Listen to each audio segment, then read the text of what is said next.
Alguém já ouviu a expressão um grito na multidão? Quem já ouviu essa expressão, um grito na multidão? Alguém já ouviu? Um grito na multidão. Quando tem milhares de pessoas juntas, milhares de pessoas, se você vai dar um grito, com certeza somente aquelas pessoas que estarão à sua volta vão ouvir esse grito. As pessoas que estão a uma distância de 100, 200 metros, por causa da multidão, abafa o som e não sai o som. E você fica praticamente desesperado, é como se fosse um grito na multidão. Às vezes nós estamos numa batalha muito grande, com dificuldades na nossa vida, padecendo, sofrendo, às vezes uma questão financeira terrível, que você não sabe o que fazer para conseguir sair dela, ou é uma doença, ou algo que aflige a sua vida, a sua família, você não sabe o que fazer, só tem um recurso, é gritar mesmo, mas é um grito diferente. Nós temos uma passagem na Bíblia que fala de uma pessoa que gritou e foi ouvida por Jesus Cristo. Está no livro de Marcos, no capítulo 10 de Marcos, no versículo 46. Ali fala do Bartimeu. Bartimeu não nasceu cego, ele ficou cego. Bartimeu, ele vivia numa lareira de porta, com certeza mendigando. Ele não era ouvido por ninguém, cego, com certeza esmolando. Mas uma coisa aconteceu de importante nessa passagem que vocês podem ler aí na Bíblia, que ele estava ali e chegaram a Jericó quando Jesus e seus discípulos, juntamente com uma grande multidão, estavam saindo da cidade. O filho de Timeu, Bartimeu, que era cego, estava sentado à beira do caminho pedindo esmolas. Imagine a situação desse moço. Mas ele ouviu aquele tumulto. Ele já tinha percebido que algo diferente estaria acontecendo ali. E o que ele fez? Ele percebeu que era Jesus que estava passando ali. Ele com certeza já tinha informação de que Jesus fazia milagres. E esse teve uma reação interessante. Quando ele percebeu que era Jesus, o que ele fez? Ele gritou. Ele gritou bem forte, dizendo: Jesus, Jesus, filho de Davi, tenha misericórdia de mim. Com certeza, o nome Jesus era muito comum naquela época, como Judas, como outros nomes. Então deveria ter muito Jesus ali, mas a característica dele, do grito dele, do clamor dele foi: Jesus, filho de Davi, tenha misericórdia de mim. Houve uma reação daquelas pessoas que estavam do lado: cala a boca, Bartimeu, sai para cá, sai para lá. Aí que a palavra diz que ele gritou muito mais ainda, muito mais alto: Jesus, Jesus, filho de Davi, tenha misericórdia de mim. Jesus ouviu. Jesus não foi até ele, Jesus chamou. O pessoal, na hora que mandou ele calar a boca, ele gritou mais forte, mas depois falou: olha, ele te chama. E ele foi até Jesus, largou a capa, largou tudo que ele tinha e foi até a presença de Jesus. E o que aconteceu? Jesus fez uma pergunta para ele: o que quer que eu te faça? Ele não se preocupou em bens materiais, ele não se preocupou em nada de bens materiais para ele. Ele falou: eu quero um carro, quero ficar rico. Não, ele disse algo muito importante: quero voltar a ver. E Jesus fez o milagre na hora, e Bartimeu voltou a ver. Qual é o seu problema? Qual a sua principal necessidade? Embora Jesus disse: tudo que pedires em meu nome eu vos darei. Tudo que pedires. O testemunho da nossa querida irmãzinha que fez aquela listagem na nossa ficha aqui, que nós oramos por aquelas pessoas, ligamos para aquelas pessoas que preenchem a ficha, visitamos aquelas pessoas que preenchem a ficha. Ela perdeu tudo. O marido disse: o quê? Mas você está pedindo muita coisa. Mas Deus disse que pode me dar tudo. Sim, Ele pode oferecer tudo aquilo que você necessitar. conforme o desejo do seu coração. Mas qual é a coisa principal que você quer nesse instante, nesta noite? É você e Deus, é você que chegará para Jesus e vai fazer aquele clamor como Bartimeu fez: Jesus, filho de Davi, tenha misericórdia de mim. E Jesus vai olhar para você e vai sondar o teu coração e dizer: o que você quer, meu filho? Aí é a prioridade, aí é o momento que você chega e pede para o Senhor. Muito bem, nós precisamos nos alimentar todo dia, sim ou não? Se você não se alimentar, tem um ditado popular que diz que saco vazio não para em pé, é isso? Sim ou não?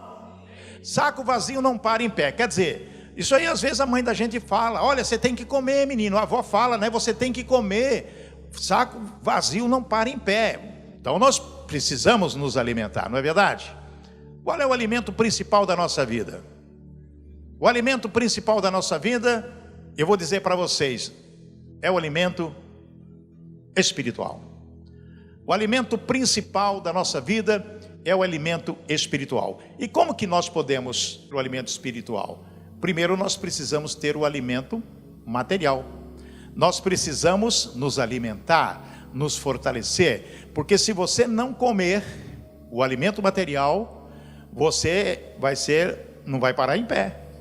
Vai vir uma série de problemas complicados e você pode ficar doente e perder até a vida. Quais são os meus pratos preferidos? Quais são os meus pratos preferidos? Arroz, feijão, salada, bife, ovo frito, batata frita? Sim ou não? Alguém disse: ó, glória, olha só que gostoso, arroz, feijão, salada, bife, ovo frito, batata frita, é bom ou não é? Faz bem ou não faz? Hã? Não? Arroz, feijão, salada, bife, ovo frito, batata frita, não faz bem? Muita gordura? Ou uma macarronada, bife à parmegiana, estrogonofe, é bom ou não é? Faz bem ou não? Alguns estão falando sim, outros falando não, faz bem não. Sopa, só salada, legumes, faz bem ou não? Pergunta para o Daniel se faz bem ou não.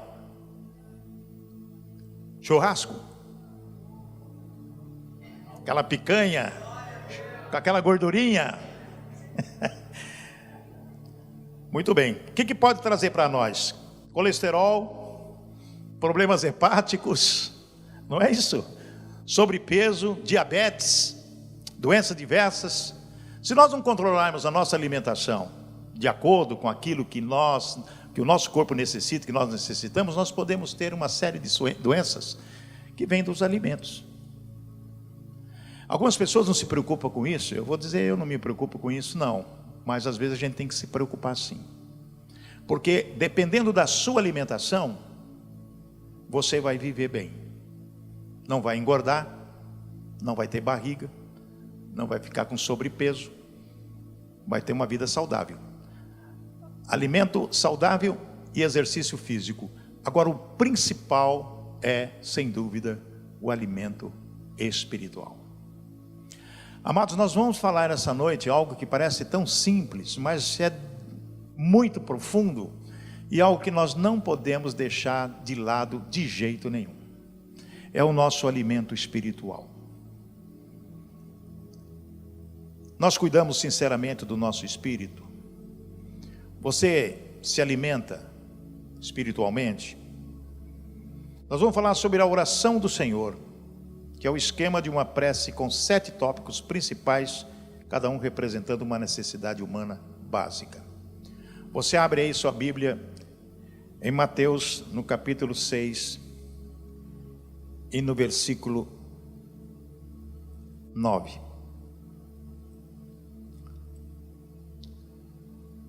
Todo mundo conhece. Vocês orem assim: Pai nosso que estás nos céus, santificado seja o teu nome. Amém? Quem ensinou essa oração foi o próprio Jesus Cristo.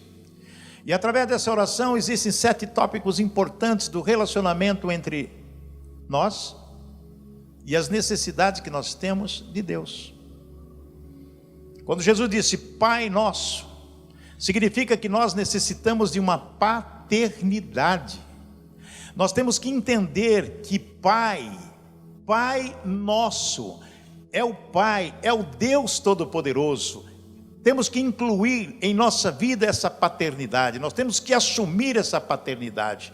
Pai nosso, que estás no céu, santificado seja o teu nome. Nós temos que ter um relacionamento de santidade. Quando Deus é encarado por nós como o Pai, e que nós temos que ser santos, como Ele é santo, santificado seja o nome dEle, nós temos que ter esse relacionamento com as outras pessoas também. Jesus nos ensina de que nós devemos ser imitadores dEle de uma maneira muito especial. Não foi à toa que Jesus ensinou a oração modelo, a oração especial. Pai nosso que estás nos céus, santificado seja o teu nome. A necessidade paternal e a presença de Deus na nossa vida. O versículo 10, Jesus diz assim: venha o teu reino, seja feita a tua vontade, assim na terra como no céu. Prioridade de Deus. Como que nós podemos identificar as prioridades de Deus? Venha o teu reino. Nós estamos pedindo o reino de Deus, o governo de Deus, a presença de Deus, assim na terra como no céu, porque as coisas lá no céu estão sendo feitas da maneira que Deus quer, mas Deus quer que aqui na terra seja praticamente a mesma coisa. Mas de que maneira? Quais são as nossas prioridades? Nós estamos priorizando as coisas do céu, as coisas celestes? Nós temos aprendido a respeito da palavra, através dos mandamentos que o próprio Jesus nos ensinou, de amar a Deus sobre todas as coisas, de todo o coração, de toda a alma, de todo o entendimento, de todo o coração, de todas as suas forças? Quando nós entendemos que Deus quer de nós disciplina e prioridade na nossa vida, em relação a Deus, com certeza aqui na terra temos que ser da mesma forma. Então, essas prioridades são importantes. Prioridade de Deus. Declara que as prioridades do seu reino devem ser estabelecidas em nós mesmos, em seus amados, em sua igreja e em sua nação. O versículo de Romanos 14:17 diz algo muito importante que devemos aprender. O reino de Deus não é comida nem bebida, mas justiça, paz e alegria no Espírito Santo. Quem disse isso? O próprio apóstolo a Romanos, que o reino de Deus não é comida, nem bebida, mas o que? Justiça, paz e alegria no Espírito Santo. Justiça entre pessoas. Por isso que nós falamos muito aqui na igreja que nós somos apaixonados por Deus, porque em primeiro lugar priorizamos Deus na nossa vida e por pessoas. Amar a Deus sobre todas as coisas e amar o teu próximo como a ti mesmo. Se nós não amarmos o nosso próximo, não importa se ele é bonito, se ele é feio, se ele está careca, se ele está cabeludo, se ele está barbudo, se é baixinho, se é gordinho, não importa, pessoa é pessoa. Deus não faz acepção de pessoas. Então é necessário que nós tenhamos um procedimento de acordo com aquilo que Jesus nos ensina através da oração. Mateus capítulo 6, versículo 11. Vejam só o que diz: dá-nos hoje o nosso pão de cada dia. Amados, provisão de Deus, dá-nos. Quando nós pedimos na oração, dá-nos hoje o nosso pão de cada dia, nós estamos pedindo que Deus nos dê o sustento, que Deus nos dê o salário, que Deus nos dê a oportunidade de trabalho, que Deus nos possa dar aquilo que nós podemos sustentar a nós e a nossa família. Nós não podemos ficar ausentes disso quando Deus nos ensina através da sua palavra e dessa oração. O perdão de Deus é muito importante, está no versículo 12. Perdão de Deus é o seguinte: perdoa as nossas dívidas assim como perdoamos aos nossos devedores. Nós tivemos um testemunho da irmãzinha aqui, que ela estava tão incomodada, porque estava tocando Deus no coração dela. Você tem que perdoar aquela pessoa. Precisou pegar o avião e fazer o quê? E pedir perdão. Eu vou dizer para os irmãos e irmãs que estão aqui nesta noite, tem muitas pessoas que estão sofrendo muito, porque não conseguem perdoar. Alguém fez alguma coisa, não consegue perdoar. Alguém tocou na ferida, não consegue perdoar. Passa anos e anos sem perdoar. E fica uma situação muito complicada, delicada, um peso no coração. Então você tem que dar o primeiro passo, é chegar e dizer para a pessoa: olha, estou aqui para pedir perdão. Me perdoa. O perdão liberta, como a verdade liberta. Então quando Jesus diz assim: perdoa as nossas dívidas assim como perdoamos os nossos devedores. Eu estava pregando numa igreja lá na cidade de Bandeirantes. Era aniversário de uma igreja, Assembleia de Deus. E eu justamente preguei sobre a oração modelo de Jesus. E tinha muitas autoridades ali sentada.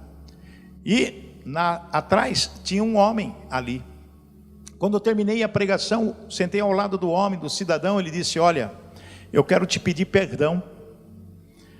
Eu olhei para o homem e falei assim: você quer pedir perdão para mim? Eu quero pedir perdão. Eu te odiava, achava que você era hipócrita, fazia programa de televisão, que você não valia nada, nada.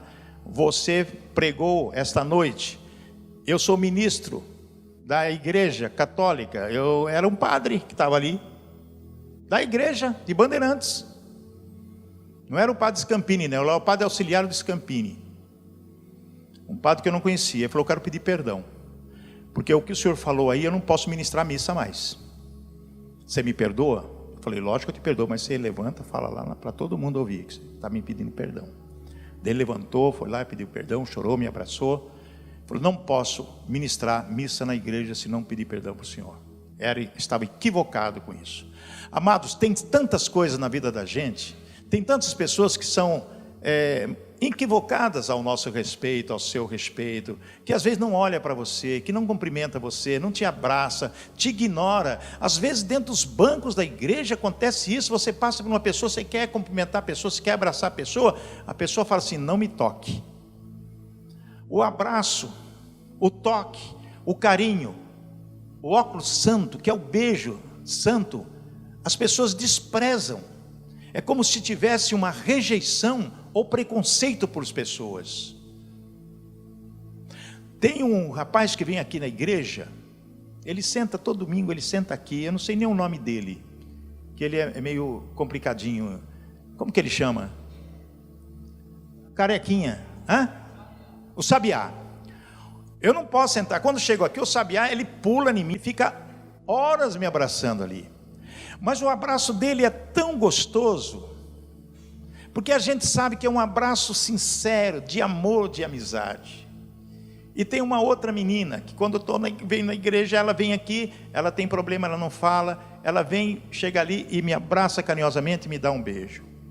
A gente se sente bem. E às vezes tem alguns engomadinhos, bem cheirosinhos, que não chegam nem perto de você.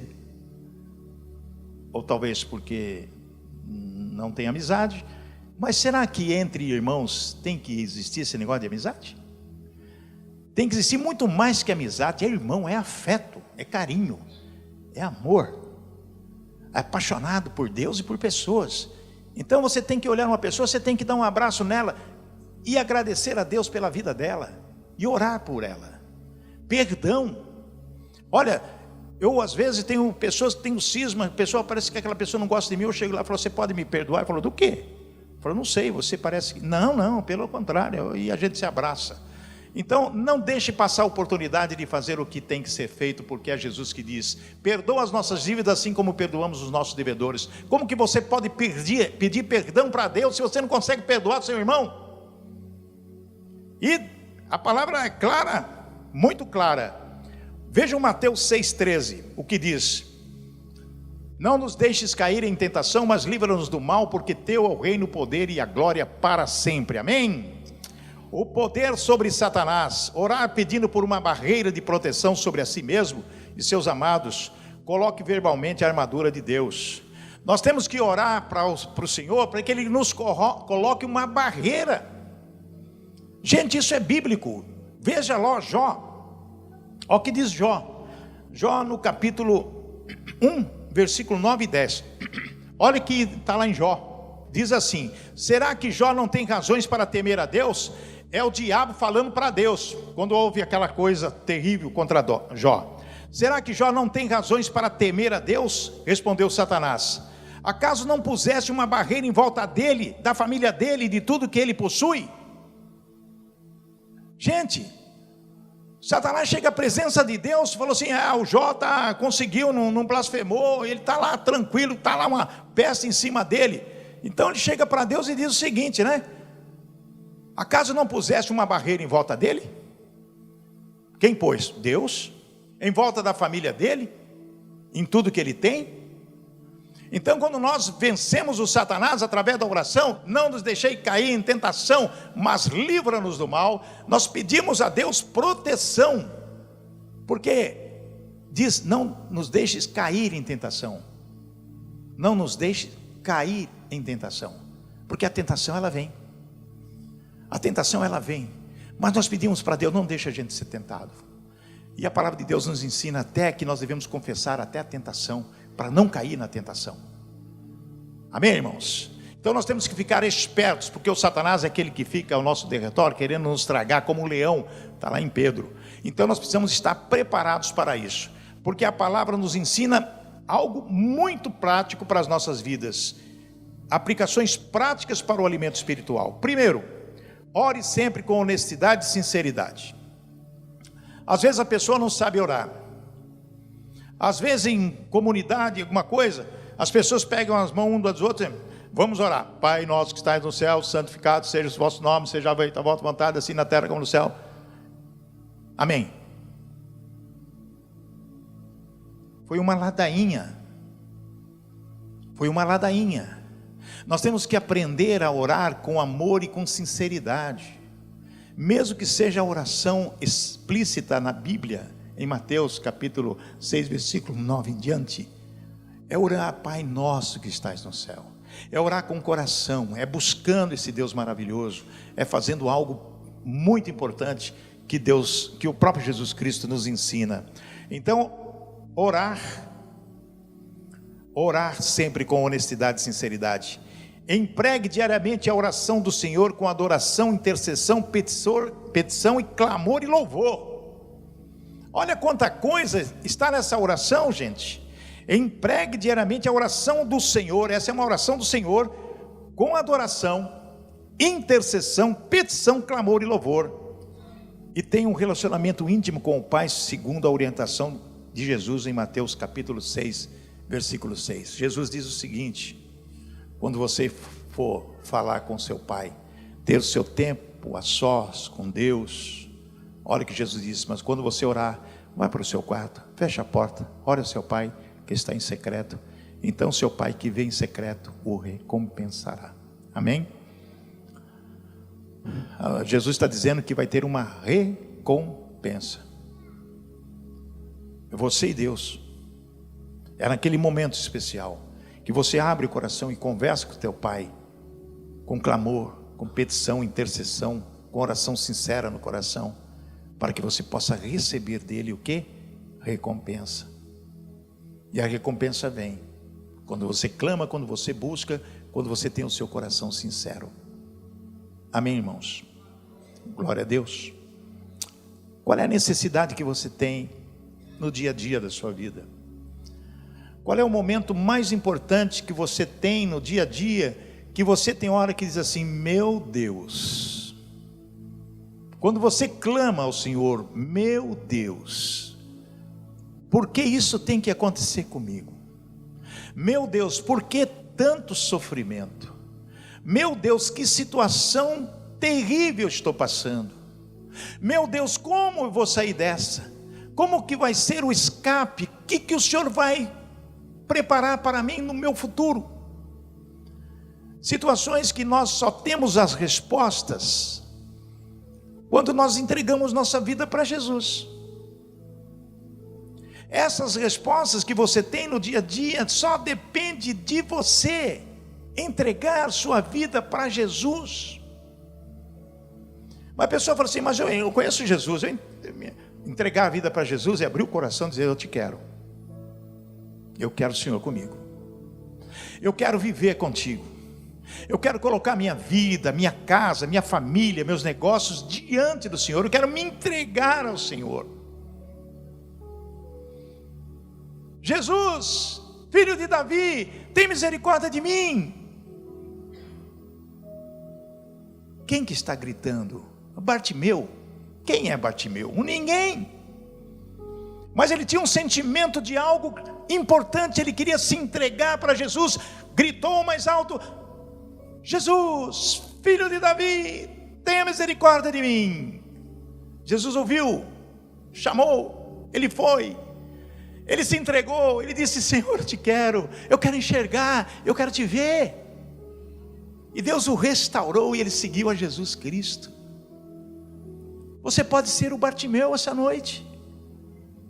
Você pode chegar à glória do Senhor Jesus apenas levantando sua mão assim e dizer: eu quero ser Jesus. Quem vai fazer isso essa noite? Quem vai levantar a mão assim: eu quero ser Jesus essa noite?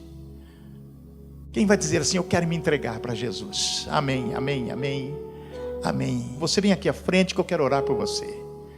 Eu quero entregar a tua vida a Jesus, e você faz essa entrega espontaneamente. Vem aqui à frente, você que levantou a sua mão, dizendo: eu quero Jesus, é esse Jesus que eu quero enxergar, eu quero me alimentar espiritualmente, eu quero estar diante de Deus todos os instantes da minha vida, eu quero que Jesus seja realmente a coisa mais importante da minha vida. Se você nunca fez isso, se você nunca se entregou, vem à frente aqui, vem dizer: eu quero esse Jesus. Nós vamos orar por você nessa noite. Entregue sua vida para Jesus. Tem tanta gente sofrendo, tanta gente passando necessidade, que fica com o coração endurecido, não quer se entregar para o dono da vida, não quer se entregar para as pessoas que realmente, entregar para Deus que realmente vai solucionar os seus problemas, que vai dar para você aquilo que você tanto precisa, força e vigor para vencer as vicissitudes da vida, as tragédias da vida. Repitam comigo nesta noite: Senhor Jesus, eu quero neste momento entregar minha vida para o Senhor, para que eu possa vencer todos os obstáculos dessa vida, para que eu possa caminhar contigo, ser protegida pelo Senhor, que os anjos do Senhor possam estar acampados ao meu redor. Ensina-me, Senhor, a orar, a ter um tempo a sós contigo.